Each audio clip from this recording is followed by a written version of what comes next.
প্রিয় শ্রোতা বন্ধু, বেদ পাঠশালা অনুষ্ঠানে আপনাকে স্বাগত জানাই। এই অনুষ্ঠানে এখন আমরা পুরাতন নিয়মের ভাববাদীদের বইগুলি থেকে দানিয়েল ভাববাদীর বইটি অধ্যয়ন করছি। আমাদের গত কয়েকদিনের অনুষ্ঠানে আমরা দেখেছি যে দানিয়েল পুস্তকে মোট 12টি অধ্যায় আছে এবং এই 12টি অধ্যায়কে তাদের বক্তব্য অনুযায়ী 2টি ভাগে ভাগ করা হয়েছে। দানিয়েল পুস্তকের প্রথম 6টি অধ্যায়ে ঐতিহাসিক ঘটনাবলীর বিবরণ দেওয়া আছে এবং এখানে বোঝার পক্ষে শক্ত কোনো বিষয়ই নেই। এই অধ্যায়গুলি খুব সহজেই বোঝা যায় এবং এখান থেকে আবেদনগুলিও খুবই নিশ্চিত। কিন্তু এই বইয়ের পরের 6টা অধ্যায় অর্থাৎ 7 থেকে 12 অধ্যায় আমরা দানিয়েল ভাববাদীর কাছে ঈশ্বর দর্শনের মধ্যে দিয়ে যে সত্য প্রকাশ করেছিলেন সেই বিষয়ে দেখতে পাই। এই অধ্যায়গুলি জিএসকেল পুস্তকে এবং প্রকাশিত বাক্যে যে ভবিষ্যৎবাণী করা আছে সেগুলোর মতোই বোঝার পক্ষে খুবই শক্ত। আমি আগেই বলেছিলাম যে এইগুলির মধ্যে দিয়ে ভাববাদীরা ঈশ্বরের প্রকাশিত সত্যের উপর থেকে পর্দা সরিয়ে দিয়েছেন। তারা আমাদেরকে সেই সব বিষয়ে বলেছেন যা পবিত্র আত্মা সাহায্য না করলে মানুষের জ্ঞানে বোঝা কখনোই সম্ভব নয়। এখন দানিয়েল পুস্তকের এই দ্বিতীয় ভাগে আমরা যখন তার দর্শন এবং সেই সমস্ত প্রকাশিত সত্যের বিষয়ে দেখি, তখন আমাদের ওই সব দর্শনের মূল বক্তব্য বোঝার প্রয়োজন আছে। দানিয়েল পুস্তকের 2 অধ্যায় বর্ণিত রাজা নবুখুদনেছরের স্বপ্ন এবং দানিয়েল ভাববাদীর অলৌকিকভাবে সেই স্বপ্নের ব্যাখ্যা করার মধ্যে দিয়ে আমরা এই বিষয়টা দেখেছি। সেই স্বপ্ন দেখার পর রাজা নবুখুদনেছর তার রাজ্যে বিদ্বান ব্যক্তিদের বলেছিলেন, আমি প্রকৃতই এই স্বপ্নের ব্যাখ্যা জানতে চাই, আর আমি দেখতে চাই তোমরা আমাকে সঠিক ব্যাখ্যা জানাতে পারো কি না। সেই জন্য প্রথমে তোমাদেরকে বলতে হবে আমি কি স্বপ্ন দেখেছিলাম। সেই লোকেরা বলেছিল, একথা কেউ বলতে পারবে না যতক্ষণ না ঈশ্বর মানুষের মধ্যে বসবাস করেন, আর সকলেই জানে যে ঈশ্বর মানুষের মধ্যে বসবাস করেন না। এরপর দানিয়েল ভাববাদী বলেছিলেন, তোমরা এখানেই ভুল করছো। ঈশ্বর অবশ্যই মানুষের মধ্যে বসবাস করেন, আর আমার মধ্যে যে ঈশ্বর বসবাস করেন তিনি আমাকে রাজা নবুখুদনেছরের স্বপ্ন বলতে এবং তার অর্থ ব্যাখ্যা করতে সক্ষম করেছেন। এরপর তিনি রাজা নবুখুদনেছরের সঙ্গে দেখা করে তার স্বপ্ন এবং স্বপ্নের অর্থ ব্যাখ্যা করেছিলেন। তিনি বলেছিলেন, হে মহারাজ, আপনি দৃষ্টিপাত করিয়াছিলেন, আর দেখুন এক প্রকাণ্ড প্রতিমা, তাহার মস্তক সুবর্ণময়, তাহার বক্ষ ও বাহু রৌপ্যময়, তাহার উদর ও উরু পিত্তলময়, তাহার জঙ্ঘা লৌহময় এবং তাহার চরণ কিছু লৌহময় ও কিছু মৃত্তিকাময় ছিল।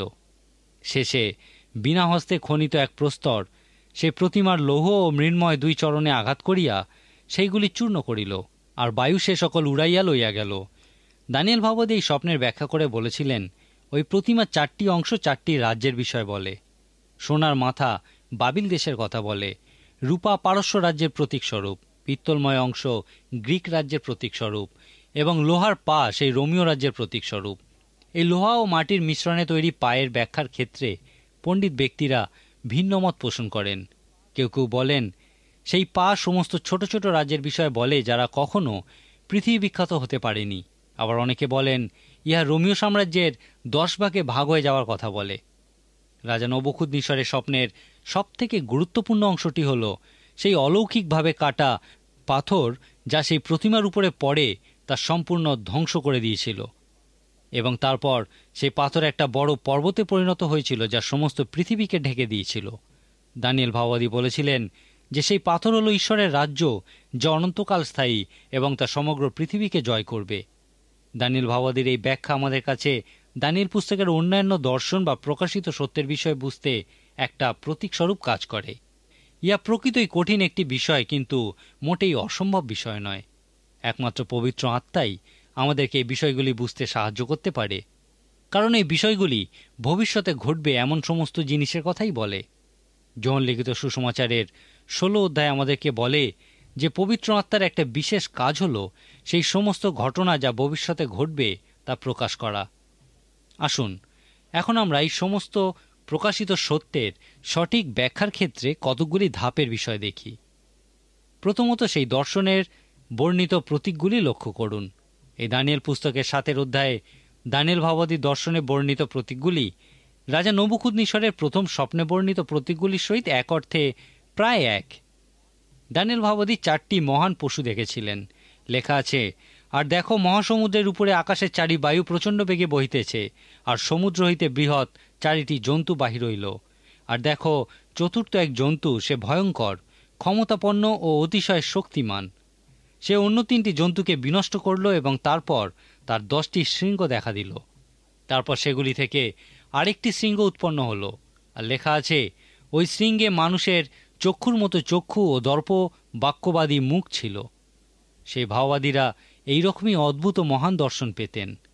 সর্বদা পবিত্র শাস্ত্রে এই সমস্ত দর্শনের যে ব্যাখ্যা দেওয়া আছে সেগুলি বিশ্বাস করুন, কারণ ইহাই হল সঠিক ব্যাখ্যা। দানিয়েল ভাওবাদী দর্শনের ক্ষেত্রে সর্বদা প্রতীকগুলির প্রতি লক্ষ্য রাখুন এবং প্রতীকগুলির মধ্যে পারস্পরিক ক্রিয়া প্রতিক্রিয়ার প্রতিও লক্ষ্য রাখুন। পবিত্র শাস্ত্রে বর্ণিত ব্যাখ্যার প্রতি লক্ষ্য রাখুন। এরপর প্রার্থনাপূর্বক পবিত্র আত্মার কাছে এই বিষয়গুলি কি বলতে চায় তা জানার জন্য শক্তি যাচনা করুন। প্রশ্ন করুন, ইহা কি বলে, ইহার অর্থ কি, এবং আমার কাছে ইহা কোন অর্থ প্রকাশ করে। এই পুস্তকের 7 অধ্যায়ে আমরা দেখি দানিয়েল ভাওবাদী একটা দর্শন পেয়েছিলেন। সেই দর্শনের শাস্ত্রীয় ব্যাখ্যা আমাদেরকে বলে যে আবার আমরা 4টি মহান রাজ্যের বিষয়ে দেখছি। লেখা আছে, তিনি আমাকে এই কথা বলিয়া বিষয়টা তাৎপর্য বুঝাইয়া দিলেন। ওই 4ই বৃহৎ জন্তু 4ই রাজা, তাহারা পৃথিবী হইতে উৎপন্ন হইবে, কিন্তু পরাৎপরের পবিত্রগণ রাজত্ব প্রাপ্ত হইবে এবং চিরকাল যুগে যুগে চিরকাল রাজত্ব ভোগ করিবে। তখন আমি সেই 4র্থ জন্তুর তথ্য জানিতে চাইলাম, যে অন্য সকল হইতে ভিন্ন অতি ভয়ানক, যাহার দন্ত লৌহময় ও নখ পিত্তলময়, যে ভক্ষণ করিয়াছিল, চূর্ণ করিয়াছিল ও উচ্ছিষ্টকে পদতলে দলিত করিয়াছিল। তিনি এইরূপ কথা কহিলেন, ওই 4র্থ জন্তু পৃথিবীর 4র্থ রাজ্য। সে রাজ্য সকল রাজ্য হইতে ভিন্ন হইবে এবং সমস্ত পৃথিবীকে গ্রাস করিবে, মর্দন করিবে ও চূর্ণ করিবে। আর তাহার 10 শৃঙ্গের তাৎপর্য, ওই রাজ্য হইতে 10 রাজা উৎপন্ন হইবে। তাহাদের পরে আরেকজন উঠিবে, সে পূর্ববর্তী রাজাদের হইতে ভিন্ন হইবে এবং 3 রাজাকে নিপাত করিবে। সে পরাৎপরের বিপরীতে কথা কহিবে, পরাৎপরের পবিত্রগণকে শীর্ণ করিবে এবং নিরূপিত সময়ের ও ব্যবস্থার পরিবর্তন করিতে মনস্থ করিবে, এবং 1 কাল 2 কাল ও অর্ধকাল পর্যন্ত তাহার হস্তে সমর্পিত হইবে। পরে বিচার বসিবে, তাহার কর্তৃত্ব তাহা হইতে নীত হইবে, শেষ পর্যন্ত তাহার ক্ষয় ও বিনাশ করা যাইবে। আর রাজত্ব, কর্তৃত্ব সমস্ত আকাশমণ্ডলে অধস্থিত রাজ্যের মহিমা পরাৎপরের পবিত্র প্রজাদিওকে দত্ত হইবে। তাহার রাজ্য অনন্তকাল স্থায়ী রাজ্য, এবং সমস্ত কর্তৃত্ব তাহার সেবা করিবে ও তাহার আজ্ঞাবহ হইবে। এখন এই দর্শন পাওয়ার পর দানিয়েল ভাওবাদী বলেছেন, আমি দানিয়েল ভাবনায় অত্যন্ত বিহ্বল হইলাম ও আমার মুখ বিবর্ণ হইল, কিন্তু আমি এই কথা মনে রাখিলাম। আমি আগে যে ধাপের কথা বলেছিলাম সেই ধাপের উপর ভিত্তি করে আপনি খুবই স্পষ্টরূপে বুঝতে পারবেন যে ইহা 4টি মহান রাজ্যের বিষয় বলছে। বাইবেলের শৃঙ্গ সর্বদা ক্ষমতার প্রতীকস্বরূপ ব্যবহার করা হয়, যেমন কোনো পশু তার শিংয়ের সাহায্যে অন্য পশুকে ছিঁড়ে ফেলে। এখানে ওই 10টি শিং সেই ছোট আরেকটি শিং ক্ষমতারই প্রতীকস্বরূপ। অনেকেই এই 4র্থ রাজ্যটিকে রোমীয় রাজ্যের পুনর্জাগরণের প্রতীকস্বরূপ ব্যাখ্যা করেন। রাজা নবুকদনেছরের স্বপ্নে সেই লোহার পা সেই 4র্থ রাজ্যকে রোমীয় রাজ্যরূপে বলা হয়েছে। অনেকেই বলেন এই দর্শনে সেই রোমীয় সাম্রাজ্যের কথাই বলা হয়েছে, কিন্তু তার পুনর্জাগরণের পরিপ্রেক্ষিতেই তা বলা হয়েছে। আবার অনেকেই এই ব্যাখ্যার বিরোধিতা করে বলেন ওই 4র্থ রাজ্যটি অন্যান্য সব রাজ্যের থেকে অনেক বেশি ভয়ঙ্কর। ইহা সেই পাথরের মতো যা নবুকদনেছরের মূর্তির উপর পড়েছিল এবং তা ভেঙে গুঁড়িয়ে দিয়েছিল। নিশ্চিতভাবেই ইহা ঈশ্বরের রাজ্যেরই প্রতীকস্বরূপ। ইহা সেই প্রকৃত ভয়ঙ্কর, কারণ ইহা ঈশ্বরের ক্রোধ প্রকাশ করে। আমাদের এই ব্যাখ্যার ক্ষেত্রে কোনোভাবেই নিজের মতকেই সঠিক বলে মনে করা উচিত নয়। এই পুস্তকের 7 অধ্যায়ে আমরা একটা যে মহান সত্যের বিষয় দেখতে পাই, তা হলো যদি আপনি ঈশ্বরের লোক হন তাহলে আপনি একটা বিজয়ী দলের সদস্য। কারণ এই সমস্ত দর্শনগুলি আমাদেরকে বলে যে ঈশ্বরের রাজ্য অন্যান্য সমস্ত রাজ্যের উপরে জয়লাভ করবে এবং একটা চিরস্থায়ী রাজ্যে পরিণত হবে। দানিয়েল ভাওবাদীর দর্শনের বিষয়ে অধ্যয়ন করার পর আপনি এই আশার বাণীই দেখতে পাবেন। দানিয়েল পুস্তকের 8 অধ্যায়ে আমরা দানিয়েল ভাওবাদীর আরেকটি দর্শনের বিষয় দেখতে পাই। ইহাকে বলা হয় মেষ ও ছাগ বিষয়ক দর্শন। দানিয়েল ভাওবাদী বহুবার বলেছিলেন, আমি দেখেছিলাম, আমি দেখেছিলাম, আমি দেখেছিলাম। দানিয়েল ভাওবাদী তার দৃষ্টি উত্তোলন করেছিলেন এবং কি দেখেছিলেন? লেখা আছে, পরে আমি চক্ষু তুলিয়া দৃষ্টিপাত করিলাম, আর দেখো নদীর সম্মুখে এক মেষ দাঁড়াইয়া আছে, তাহার 2 শৃঙ্গ, এবং সেই 2 শৃঙ্গ উচ্চ, কিন্তু একটি অন্যটি অপেক্ষা অধিকতর উচ্চ, ও যেটি উচ্চতর সেটি পশ্চাতে উৎপন্ন হইল। তিনি পরে পরে বলেছেন যে এই উচ্চতর শৃঙ্গটি হল মাদীয় পারস্য। এই মাদীয় পারস্য সাম্রাজ্য ছিল পৃথিবীতে একটা মহান শক্তিধর সাম্রাজ্য, এবং ইহা বাবিল দেশ অধিকার করেছিল। পারস্য মাদীয় রাজ্যের থেকে উচ্চতর ছিল, আর এই উচ্চতর সিংটি সেই কথাই বলে। দানিয়েল ভাওবাদী এই ব্যাখ্যা পরে দিয়েছেন, কিন্তু প্রথমে তিনি একটা মেষ ও ছাগের বিষয় বলেছেন। এই ছাগের দুই চোখের মাঝখানে খুবই বড় আরেকটা শিং ছিল, এবং সেই শিংয়ের সাহায্যে সে সেই মেষকে ছিন্নভিন্ন করে দিয়েছিল। পবিত্র শাস্ত্র আমাদের এই ব্যাখ্যা দেয় যে সেই বড় শিংটি গ্রিক সাম্রাজ্যের প্রতীক। গ্রিকেরা পারসিকদের পরাজিত করেছিল।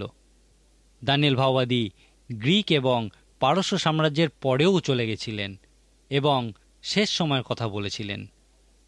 তিনি তার ভাববাণীতে শেষ সময়ের বিষয়ে ভবিষ্যৎবাণী করেছিলেন।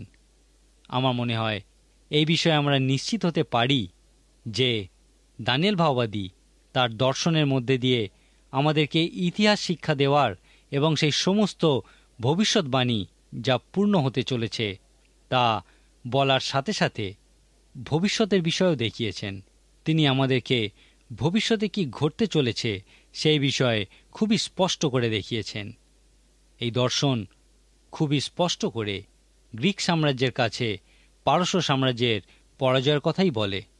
এখন আমরা দানিয়েলের পুস্তক অধ্যয়ন করছি, আর এখান থেকে দানিয়েল ভাওবাদীর সে বিখ্যাত দর্শন যাকে ৭০ সপ্তাহের দর্শন বলা হয় তাও অধ্যয়ন করতে চলেছি। এই দর্শনের ঠিক আগেই আমরা ঈশ্বরের বাক্যে একটা চমৎকার প্রার্থনা বিষয় দেখতে পাই। আপনার নিশ্চয়ই মনে আছে আমি বলেছিলাম যে দানিয়েল ভাওবাদীর মধ্যে এমন কিছু সুনিশ্চিত আত্মিক বিষয় ছিল যেগুলি তাকে সেই বন্দিত্বের মধ্যে, সেই শত্রুভাবাপন্ন সংস্কৃতির মধ্যে স্থির জীবনযাপন করতে সাহায্য করেছিল। প্রথমত, তিনি ঈশ্বরের ক্ষমতায় সম্পূর্ণ বিশ্বাস করতেন। তিনি প্রার্থনার ক্ষমতায় বিশ্বাস করতেন এবং তিনি বিশ্বাস করতেন যে তাকে সেই বাবিল দেশে রাখার জন্য ঈশ্বরের একটা বিশেষ উদ্দেশ্য আছে। বাবিলের কিছু লোক দানিয়েল ভাওবাদীকে হিংসা করত এবং তাকে হত্যা করতে চেয়েছিল, কিন্তু তারা তা পারেনি। তিনি সর্বদা প্রার্থনা করতেন। ইহাই ছিল দানিয়েল ভাওবাদীর একমাত্র দোষ। সেই জন্য চক্রান্ত করে তারা একটা আইন বা ব্যবস্থা বলবৎ করেছিল যেন কেউ না প্রার্থনা করতে পারে, কিন্তু তিনি তখনও আগের মতোই প্রার্থনা করতেন। এই পুস্তকের ৬ অধ্যায়ে আমরা দেখেছি যে এই প্রার্থনা ছিল তার জীবনে একটা সুনিশ্চিত আত্মিক বিষয়। তিনি বলেছিলেন, বাবিলে বাস করে প্রার্থনা করব না, ইহা হতেই পারে না। আর এই কারণেই তাকে সিংহের গুহায় ফেলে দেওয়া হয়েছিল। এই পুস্তকের ৯ অধ্যায়ে বর্ণিত দানিয়েল ভাওবাদীর প্রার্থনা থেকে আমরা তার প্রার্থনাশীল জীবনের কথা জানতে পারি। কোনো মানুষের প্রার্থনা শুনে আপনি বলে দিতে পারবেন যে তিনি আগে কখনো প্রার্থনা করেছেন কিনা। ইয়া খুবই সত্য যে কোনো মানুষের প্রার্থনাশীল জীবন তার প্রার্থনার মধ্যে দিয়েই প্রকাশিত হয়। এখানে দানিয়েল ভাওবাদীর প্রার্থনা থেকে বোঝা যায় যে তিনি সকাল, দুপুর ও রাত্রিতে সর্বদা প্রার্থনা করতেন। আমি এই পুরো প্রার্থনাটা পড়তে চাই না, কারণ ইয়া খুবই বড়, কিন্তু ইহা অধ্যয়ন করলে আপনি আবিষ্কার করবেন যে এই প্রার্থনা দানিয়েল ভাওবাদী সেই বিখ্যাত ৭০ সপ্তাহের দর্শনের দিকে নিয়ে যায়। আপনি যদি দানিয়েল ভাওবাদীর এই প্রার্থনা লক্ষ্য করেন তাহলে দেখবেন যে তিনি ঈশ্বরের সম্পর্কে প্রায় ৪০ থেকে ৫০ বার ব্যক্তিগত বিশেষণ ব্যবহার করেছিলেন। অর্থাৎ তার প্রার্থনা ঈশ্বর কেন্দ্রিক ছিল, আত্মকেন্দ্রিক ছিল না। দানিয়েল ভাওবাদী আমাদেরকে বলেছেন যে তিনি যখন জিরমীয় ভাওবাদীর ভবিষ্যৎবাণী পড়েছিলেন তখন উপলব্ধি করেছিলেন যে ঈশ্বরের লোকেদের সেই বন্দিত্ব থেকে ফিরে আসার সময় হয়ে গেছে। যিশায় ভাওবাদী এবং জিরমীয় ভাওবাদী দুজনেই বলেছিলেন যে জিহুদার লোকেরা বাবিল দেশের বন্দিত্ব থেকে ৭০ বছর পর ফিরে আসবে। দানিয়েল পুস্তকের বিভিন্ন অধ্যায়ে বর্ণিত রাজাদের সম্পর্কে যদি আপনি অধ্যয়ন করেন তাহলে বুঝতে পারবেন যে মাদীয় দারিয়াবস রাজা যখন ক্ষমতায় ছিলেন সেই সময়টাই তাদের বন্দিত্বের ৭০ বছর পূর্ণ হওয়ার সময় ছিল। প্রকৃতপক্ষে দারিয়াবস রাজা মাদীয় পারস্যের সম্রাট ছিলেন না, কিন্তু তিনি মহান সম্রাট কোরসের রাজত্বের ওই অঞ্চলের শাসক ছিলেন। রাজা দারিয়াবসের এই রাজনৈতিক উপস্থিতি আমাদেরকে শুধু ইহাই দেখায় যে তারা সেই বন্দিত্বের ৭০ বছর পার করেছে এবং এখন তাদের নিজস্ব ভূমিতে ফিরে আসার সময় হয়েছে। দানিয়েল ভাওবাদী তার এই অতি চমৎকার প্রার্থনায় জিরমীয় ভাওবাদীর ভবিষ্যৎবাণীর প্রতিও বিশেষ মনোযোগ দিয়েছিলেন। দানিয়েল ভাওবাদী তার প্রার্থনায় তার পাপ স্বীকার করেছিলেন এবং ঈশ্বরের লোকেদের পাপও স্বীকার করেছিলেন। আমি আগেই বলেছিলাম যে দানিয়েল ভাওবাদী এতটাই পবিত্র খাঁটি ছিলেন যে আপনি তার জীবনে কোনো পাপ খুঁজে পাবেন না। কোনো একজন বলেছিলেন দানিয়েল ভাওবাদীকে শুধুমাত্র একভাবেই পাপী বলা যেতে পারে, আর তা হলো তিনি নিজেই নিজেকে পাপী বলেছেন। আর যদি তিনি পাপী না হন তাহলে তিনি মিথ্যা বলেছেন এবং এই জন্যেই তিনি পাপী। দানিয়েল ভাওবাদী এতটাই পবিত্র ছিলেন, কিন্তু তবুও তিনি তার প্রার্থনায় 32 বার নিজেদের পাপের কথা উল্লেখ করে বলেছিলেন, আমরা পাপ করেছি। তিনি বারবার ঈশ্বরের কাছে ক্ষমা ভিক্ষা করেছিলেন। দানিয়েল ভাওবাদী জানতেন যে ঈশ্বর শাস্তি প্রদানের মধ্যে দিয়ে ক্ষমা করবেন, এবং তিনি খুবই উত্তেজিত হয়েছিলেন, কারণ সেই শাস্তির মেয়াদ প্রায় শেষ হয়ে এসেছিল। তিনি জানতেন যে ঈশ্বর এবার তাদেরকে উদ্ধার করবেন এবং তাদের নিজস্ব ভূমিতে আবার ফিরিয়ে নিয়ে যাবেন। দানিয়েল ভাওবাদী তার প্রার্থনায় বারবার ঈশ্বরকে উদ্দেশ্য করে বলেছেন, তোমার দাস, তোমার নাম, তোমার লোক, তোমার শহর, তোমার সত্য, তোমার পবিত্রতা, তোমার মন্দির, তোমার ক্রোধ, তোমার আজ্ঞা সকল, তোমার মহা দয়া, তোমার ভাওবাদীরা, তোমার পবিত্র কাজ, তোমার দৃষ্টি। তারপর তিনি বলেছেন, ঈশ্বর, শুধুমাত্র তোমার জন্যে, তোমার শহর, তোমার লোক এবং তোমার নামের জন্যে আমাদেরকে সেই জেরুজালেম শহরে ফিরিয়ে নিয়ে চলো। দানিয়েল ভাওবাদী এই প্রার্থনাই করেছিলেন। দানিয়েল ভাওবাদী তার 70 সপ্তাহের দর্শনে বলেছিলেন যে মসিহ আসবেন এবং তিনি আমাদেরকে কিভাবে প্রার্থনা করতে হয় সেই বিষয়ে শিক্ষা দেবেন। যীশু খ্রিস্ট আমাদেরকে কিভাবে প্রার্থনা করতে হয় তা শিখিয়েছিলেন। তিনি আমাদেরকে দেখিয়েছেন যে প্রার্থনায় কোন কোন বিষয়ের প্রতি প্রাধান্য দেওয়া উচিত। কোনো একজন বলেছিলেন যে অনেকেই আছেন যারা ঈশ্বরের কাছে প্রার্থনার সময় তাদের কাঙ্ক্ষিত জিনিসের একটা তালিকা দিয়ে থাকেন। এখানে তিনি যে সত্যটি বলতে চেয়েছিলেন তা হলো, যখন আমরা প্রার্থনা করব তখন যেন একটা সাদা কাগজ নিয়ে আসি এবং বলি, ঈশ্বর, আমার জীবনের মধ্যে থেকে তুমি কি চাও, আমার মধ্যে দিয়ে তুমি তাই করিয়ে নাও।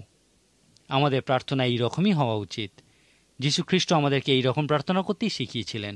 তিনি বলেছিলেন, তোমরা এইভাবে প্রার্থনা করবে, হে আমাদের স্বর্গস্থ পিতা, তোমার নাম পবিত্র বলিয়া মান্য হোক, তোমার রাজ্য আইসুক, তোমার ইচ্ছা স্বর্গে যেমন পৃথিবীতেও তেমনি সিদ্ধ হোক।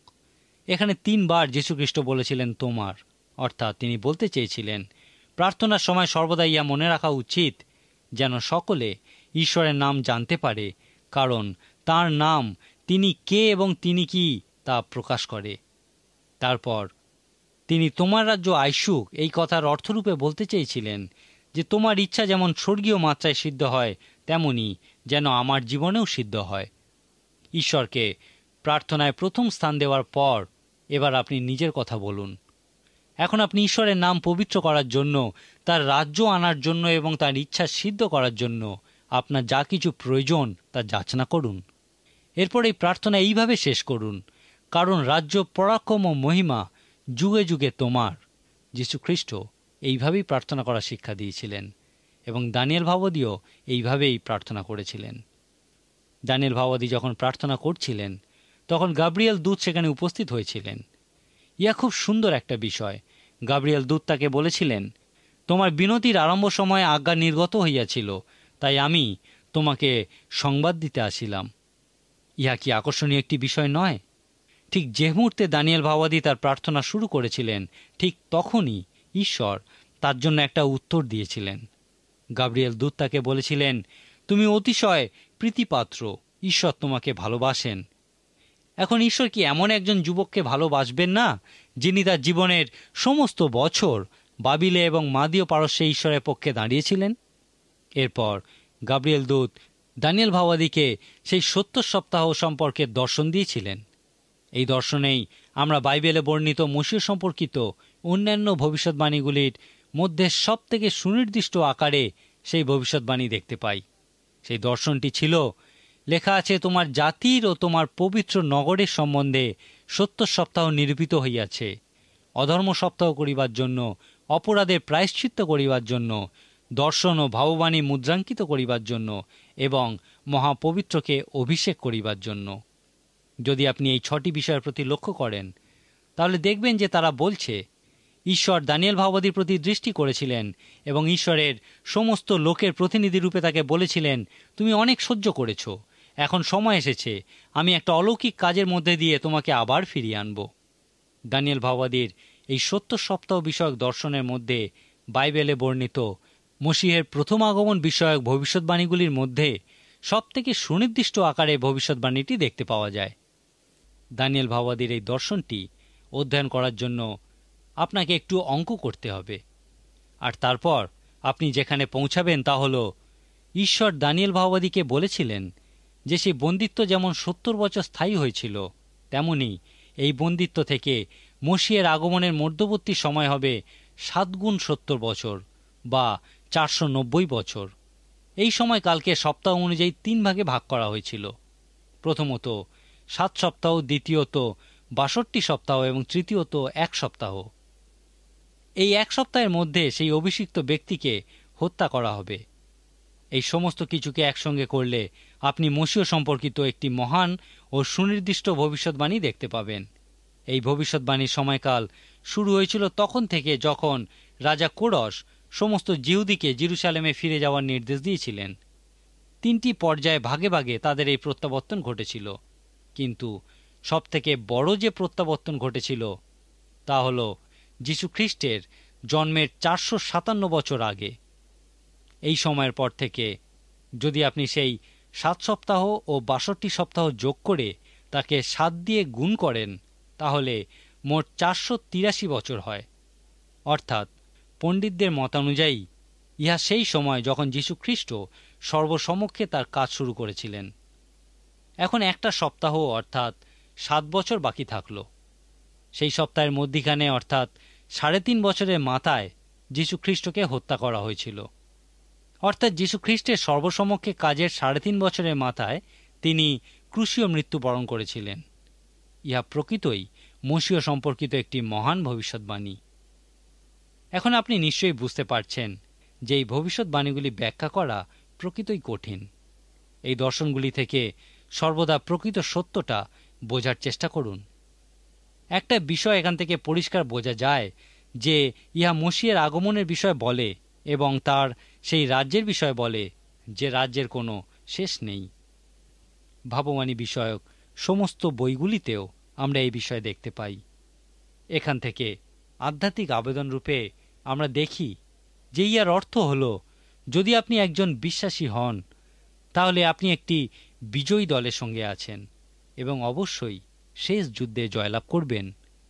আমি জানি না আপনি ইহার বিষয়ে কি চিন্তা করেন, কিন্তু আমাকে ইহা প্রকৃতই উৎসাহ দেয়। ইহা প্রকৃতই একটা আশার বাণী। ইহা আপনার সমস্যার সময়ে আপনাকে প্রকৃতই সাহায্য করতে পারে। আপনার সামনে যত কঠিন সময়ই আসুক না কেন, ইহা আপনাকে ঈশ্বরের হস্তক্ষেপ উপলব্ধি করতে সাহায্য করবে, যা সেই সমস্ত মন্দতার উপরে জয়লাভ করতে আপনাকে সাহায্য করবে। আমি বিশ্বাস করি দানিয়েল ভাওবাদীর দর্শন আমাদেরকে বলে ঈশ্বর একদিন এই পৃথিবী তুলে নিতে চলেছেন এবং বলতে চলেছেন যে সবকিছুই শেষ হয়েছে। ঈশ্বর যখন ইহা করবেন, তখন আপনি কি জানেন আপনি কি নিয়ে অনন্তকাল জীবিত থাকবেন? এই সমস্ত ভাববাণী আমাদেরকে বলে যে আমরা সেই বিজয়ী দলের সদস্য। ঈশ্বর জিততে চলেছেন, কিন্তু সবথেকে বড় প্রশ্ন হলো, এই বিজয়ে আপনার কোনো অংশ আছে কি? ঈশ্বর যে জয় করতে চলেছেন তাতে আপনার কি অংশ আছে? ইহাই হলো দানিয়েল ভাওবাদীর দর্শনের মূল বক্তব্য এবং আমাদের জন্য আধ্যাত্মিক আবেদন। আজকের মতো তাহলে এখানেই শেষ করি। ঈশ্বর আপনার মঙ্গল করুন।